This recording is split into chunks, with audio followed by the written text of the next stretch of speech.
Hola chicos, vamos a empezar con las reacciones de química orgánica, que ya va siendo hora. Y, y venga, antes de meternos en harina, pues vamos a ver si hay una cosa que nos va quedando clara desde el principio. Y es que en la química orgánica, en las reacciones de química orgánica, me voy a despreocupar un poco de ajustar la reacción, ¿vale? Me va a dar un poco igual si mi reacción al final queda ajustada o no. Me va a dar igual, ¿vale? Esto, acordaros que al final ajustar una reacción pues sirve sobre todo para luego hacer cálculos de si yo tengo tanto reactivo y se me consume la mitad, pues cuánto producto obtengo. Aquí lo que se consiste, la química orgánica, la gracia está en saber qué obtengo, ¿vale? Y es lo que tenéis que saber predecir y lo que tenéis que aprender, ¿vale? Bueno, pues ahora sí, vamos a empezar con las reacciones de sustitución y para empezar con las reacciones de sustitución vamos a copiar la siguiente definición, ¿vale? Vamos a copiar que un nucleófilo, porque vamos a distinguir entre dos tipos de sustancias, perdón, entre nucleófilos y electrófilos. Vamos a apuntar que un nucleófilo, como su nombre indica, es amigo de los núcleos y se está refiriendo a una zona de una molécula o especie que tenga una elevada densidad de electrones. Y por tanto, como tiene muchos electrones, está ávida de las zonas moleculares con defecto de electrones. ¿Qué puede ser un nucleófilo? Pues un nucleófilo puede ser, por ejemplo, un anión. Si pensáis en un anión, pues hay un exceso de carga negativa, hay muchos electrones. Todos los aniones, pues pensad en el fluoruro, en el cloruro, incluso en el hidroxilo, en el OH. Bueno, pues tiene un montón de electrones que están libres, ¿vale? Y que puede utilizar para enlazarse. En este caso, si os fijáis aquí, esta molécula, la Y sería un nucleófilo, ¿vale? Porque hay un par de electrones libres que va a buscar una zona de la molécula contraria que tenga un defecto de electrones, ¿vale? Lo que vendría a ser un electrófilo, ¿vale? Entonces, eso es un poquito los dos tipos de compuestos que voy a tener, nucleófilos y electrófilos. Los nucleófilos, aparte de lo que hemos visto, puede ser también el cianuro, en general cualquier anión, por lo que estoy viendo, en el agua, el oxígeno del agua, pues sería nuestra parte nucleófila. En el amoníaco, ¿vale? A ver, en el agua, creo que aquí abajo nos aparecía el agua, el amoníaco sí que nos aparece. El amoníaco, pues el nitrógeno, sería la parte nucleófila, ¿vale?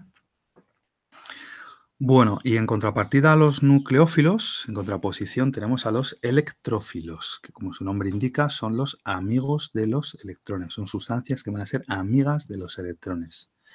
Entonces, se está refiriendo a una zona de la molécula o una especie con una baja densidad electrónica, es decir, van a ser zonas o especies ávidas ávidas por zonas moleculares con exceso de electrones, es decir, los nucleófilos y los electrófilos van a tender a unirse, esa es la clave. ¿Ok? ¿Quiénes pueden ser electrófilos? Pues lo contrario, ¿no? Los cationes van a ser electrófilos, van a tener hueco, ¿no? Para que albergar ahí un par de electrones, o bien moléculas neutras que estén polarizadas, como puede ser, pues por ejemplo, en el fluoruro de hidrógeno. Esto está polarizado porque como el flúor tiene una superior electronegatividad, pues tiene una carga parcial negativa y el hidrógeno pues, va a ser más positiva. Entonces aquí pues hay cierto momento dipolar, ¿no? Ahí aparece una polaridad. Entonces la parte electrófila va a ser el hidrógeno. El hidrógeno va a ser la parte electrófila. Y en contraposición, la parte nucleófila va a ser el flúor, ¿vale? También nos puede suceder si tengo moléculas neutras polarizables. Como recordamos, aquello que llamábamos las fuerzas de dispersión o de London. Cuando yo tengo el bromo, una molécula de bromo, en un determinado momento se puede generar un pequeño momento dipolar en una zona de la molécula, ¿vale? Que es algo instantáneo, lo que llamamos el dipolo instantáneo, ¿vale? Dipolo instantáneo o dipolo inducido, si recordáis. Y bueno, pues ahí sí que puede darse el caso de que tenga una molécula electrófila, aunque solo sea por un momento, y eso va a permitir que reaccione, ¿no? A mayor tamaño, pues más fáciles de polarizar, recuerdo, ¿vale? Bueno, pues sabiendo lo que es un nucleófilo y un electrófilo, yo creo que ya podemos arrancar con las reacciones de sustitución. Vamos a identificar las reacciones de sustitución. A ver, aunque yo aquí he pintado mucho, las reacciones de sustitución van a tener este aspecto en general. Es decir, yo voy a tener una molécula, ¿vale? Ya sabéis que eso es una cadena de carbono con un sustituyente que no tiene por qué ser un halógeno, aunque normalmente las X solemos poner un halógeno, puede ser un OH, ¿vale? Perfectamente esto puede ser la molécula de etanol, nos vale perfectamente, o puede ser el cloroetano, ¿vale? Bueno, pues yo tengo que tener una X y esa, o sea, un sustituyente, y este sustituyente, bueno, pues debido a la diferencia de electronegatividad que va a existir entre el átomo de carbono y ese átomo al que está unido, ¿vale? Sí que es importante que tenga, que exista una diferencia de electronegatividad entre los dos, ¿vale? O sea, si yo tengo una molécula de etano, aquí no se va a producir la sustitución, ¿vale? Porque la diferencia de electronegatividad entre los átomos de carbono es nula. Por tanto, pues no va a sufrir un ataque, ¿vale? Bueno, hablamos así, en química orgánica hablamos de ataques, ¿vale? Como que una molécula ataca a otra. Entonces, la reacción de sustitución, como su nombre indica, es muy sencilla. Quiere decir que yo tengo una cadena y pongo ahí un nucleófilo, un reactivo que sea nucleófilo, ¿vale? Vamos a poner ahí que sea un anión, para que sea más fácil de identificarlo. Aunque puede que me venga en forma de una sal, ¿vale? O sea, yo puedo aquí decir que tengo más sodio. Me está indicando que tengo una sal, pero claro, yo me tengo que quedar con la parte nucleófila, ¿vale? Entonces, como hay una diferencia de electronegatividad entre el carbono y el átomo que voy a sustituir, es como si estos electrones que estoy dibujando pues estuviesen bastante más cerca de la X que del carbono, ¿no? Que de la R. Entonces, los electrones que tienen exceso este compuesto, ¿vale? Vamos a dibujar directamente un halógeno para que lo veamos más claro. Bueno, pues lo que va a hacer va a ser unirse a la cadena de carbono y va a desplazar a la X, ¿vale? Bueno, la reacción de sustitución es muy fácil de identificarla y el resultado será este, ¿vale? Recuerdo que no hace falta ajustar, que aquí lo que se trata es que yo diga, bueno, pues por ejemplo, que yo diga el cloretano más el yoduro de sodio, pues nos va a dar yodoetano más cloruro sódico, ¿vale? Consiste en eso la química orgánica. A mí me van a dar los dos reactivos y yo tengo que decir qué se obtiene, ¿vale? Tengo que decir cuáles van a ser los productos. Hay muchos tipos, ¿vale? En el libro lo tenéis, hay muchos tipos, quiero decir, muchos ejemplos que son reacciones de sustitución, ¿vale? Pues fijaros, el agua se puede unir a ese átomo de carbono desplazando el otro sustituyente, que recuerdo que tiene que tener cierta diferencia de electronegatividad, no puede ser un átomo de carbono, y de tal manera que formo un grupo alcohol, ¿vale? Fijaros cuál sería el mecanismo, ¿vale? También hablamos de mecanismo de reacción, como lo veíamos en cinética, ¿vale? Pero puede haber otros ejemplos más, o por ejemplo, si yo le añado sosa a un halogenado, un derivado halogenado, bueno, pues el OH, la parte nucleófila, se uniría al carbono, ¿no? La parte más electrófila de esta cadena, sustituyendo al bromo, ¿vale? Bueno, echarle un ojo a los distintos tipos, ¿vale? Porque tenemos también por aquí el amoníaco para formar una amina. Y vamos a ver un caso especial de sustitución, que es por radicales libres. Los radicales libres son unas sustancias que no habíamos visto todavía, pero que tienen mucha fama en la alimentación, por aquello de que se les ha relacionado con el envejecimiento celular, porque son sustancias muy reactivas. Son sustancias altamente inestables, son muy oxidantes. Entonces, por eso venden tantas bebidas antioxidante, ¿no? Esto es antioxidante, porque tienes un montón de cosas que coges que los radicales libres de tu organismo los elimina. Bueno, pues fantástico. Me hago de oro gracias a los radicales libres, ¿vale? ¿Qué es un radical libre? A ver, un radical libre es una especie química que tiene que tener uno o más electrones desapareados. Como están desapareados, por eso es tan inestable. ¿Algún ejemplo? Bueno, ¿cómo los represento? Pues lo represento como lo estáis viendo aquí. A ver, aquí este cloro sería un radical libre, ¿vale? Porque fijaros que tiene aquí un electrón sin aparear. Voy a ampliar un poco. No sé si antes se vio bien, espero que sí. A partir de ahora lo vais a ver todo un poquito mejor, ¿vale? Y esta sustitución, ¿vale? Esta sustitución, fijaros que la manera de identificarla en EBAU, los ejercicios de EBAU o los que hagamos nosotros, lo tenemos que identificar porque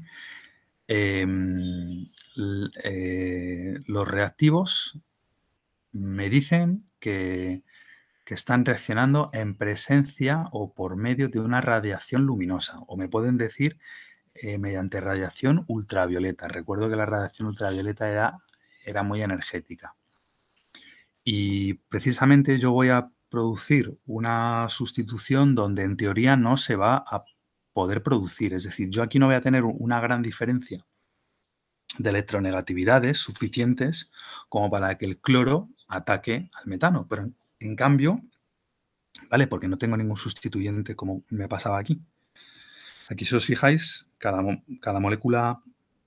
cadena carbonada tiene un sustituyente que es bastante más electronegativo que el átomo de carbono. En cambio, aquí no. Aquí yo tengo simplemente al hidrógeno y al carbono, ¿vale? Bueno, pues para poder producirse esta reacción, por eso necesito la radiación ultravioleta, ¿vale?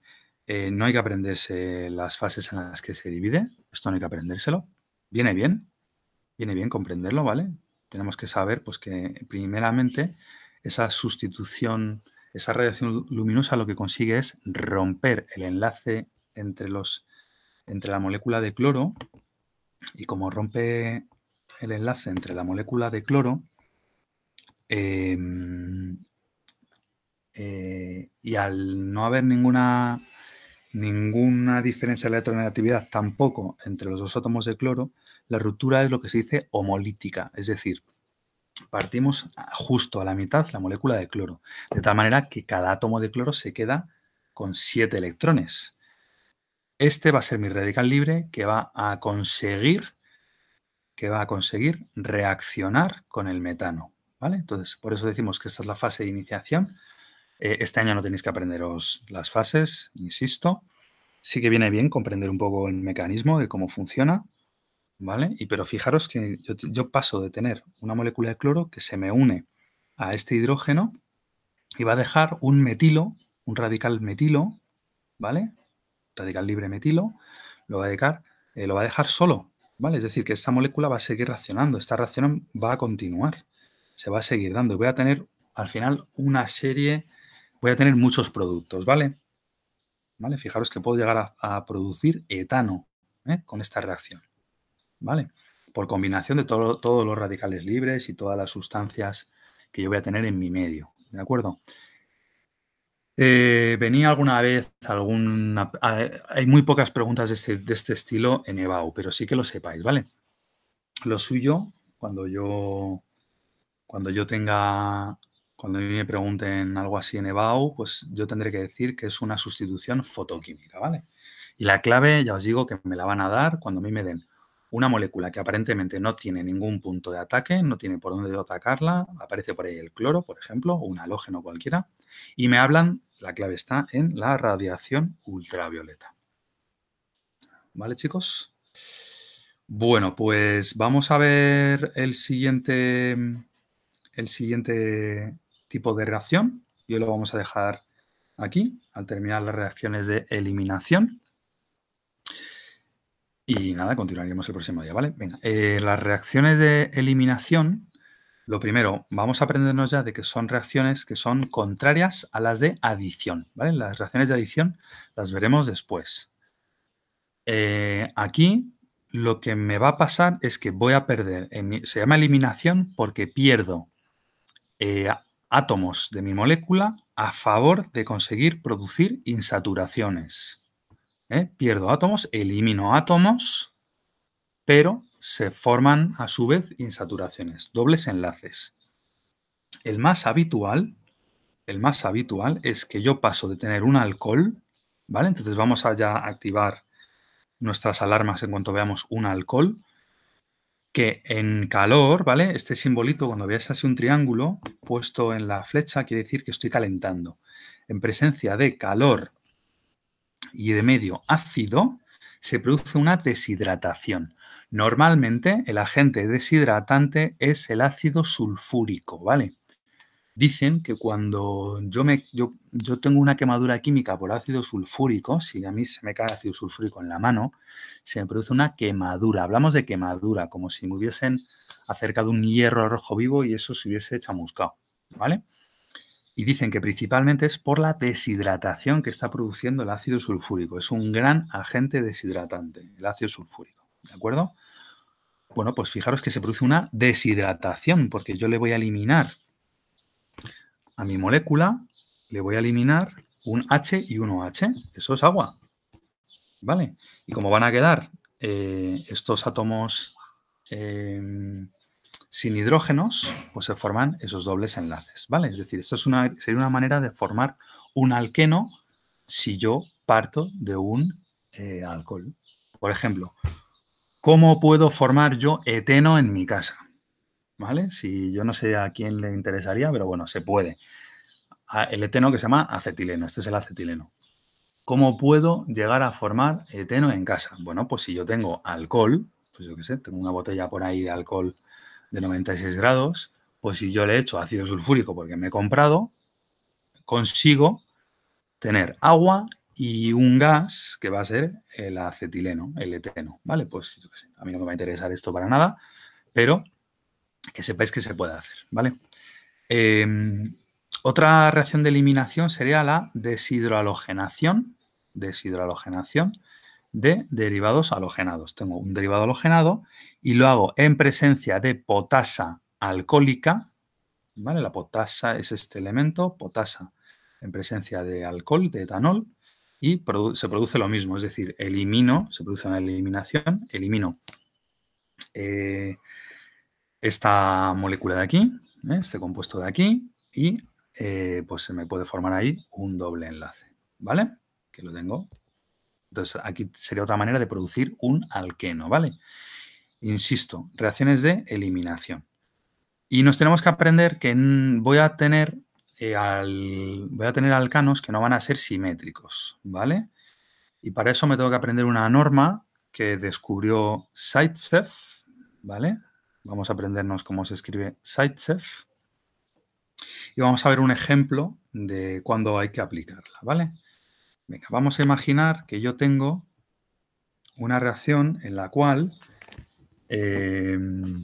pues vamos a poner un compuesto y voy a desplegar,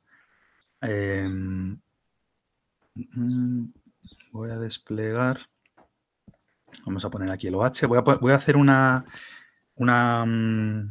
deshidratación, ¿vale? Por medio del ácido sulfúrico, para que ya nos vaya quedando, ¿vale? Yo me encuentro con esto, me dicen que aquí le metemos ácido sulfúrico y me dicen que también le damos algo de calor, ¿vale? Como no me cabe, se suele poner aquí a la derecha, ¿vale? Se suele poner aquí, pero es que no me cabe. Entonces lo pongo ahí abajo, un triangulito, ¿vale? Venga, entonces aquí la clave está en que yo ya he identificado que esto es va a producir una deshidratación, es decir, voy a perder el OH junto con OH, pero la duda es, ¿y qué H cojo? Porque a este carbono le quito un OH, ¿vale? Entonces, el otro hidrógeno, ¿a quién se lo quito? ¿Se lo quito a este carbono, o se lo quito a este? Pues para eso aplicamos la regla de Zaitsev. La regla de Zaitsev, fijaros, que es súper injusta, ¿vale? Quedaros con eso, ¿eh? Es un truquito. Es súper injusta porque le quito hidrógenos al carbono que menos tiene. Es decir, este carbono tiene 2 hidrógenos y este otro tiene 3. Bueno, pues en lugar de quitárselo a este que tiene 3, se lo quito a este que tiene 2. Entonces, quedaros con esto, con que la química orgánica es súper injusta, ¿vale? Fomenta la injusticia, quedaros con eso. Es decir, cuando yo haga ese doble enlace, lo tengo que poner aquí. Y este compuesto, por la regla de Zaitsev, es el mayoritario. Eso no quiere decir que el otro no se dé. Quiere decir que va a ser más abundante. Mayoritario. Es decir, el otro, voy a poner aquí un más, el otro, que sería quitarle un hidrógeno al primero, sería este. Este también se va a dar, pero va a ser el minoritario. Y a mí en EBAU me van a preguntar mucho cuál formule el compuesto mayoritario de la reacción. Este es el minoritario. Y fijaros lo que os decía antes, chicos, no he ajustado la reacción. Ah, perdón. Hay un gran compuesto que estoy obteniendo. El agua. ¿Vale? Es una deshidratación. Yo perdía el mayoritario. Voy a señalar el mayoritario. Yo pierdo una molécula aquí, entre el OH y ese hidrógeno, para producir este doble enlace, ¿vale? Y tiene que aparecer el agua, ¿vale? Pero fijaros que yo no he puesto aquí un 2, no hace falta ajustar, ¿vale? Es verdad que habría que poner ahí un 2, pero no hace falta ajustar. Bueno, si yo pongo aquí un 2, obtengo 2 moléculas de agua para que me quede todo ajustado. Eso no hace falta, ¿vale? Aquí se trata es química cualitativa. Cualitativa, recuerdo que me olvido de las cantidades, digo lo que se obtiene, es decir, que yo sea capaz de identificar las sustancias. ¿Vale, chicos? Bueno, pues esta es la clase de hoy. Echadle un vistazo en el libro, lo tenéis en la página 302 y 303. Y nada más, que nos vemos en la siguiente videoconferencia o en el siguiente vídeo. Venga, un abrazo, chicos. Hasta luego.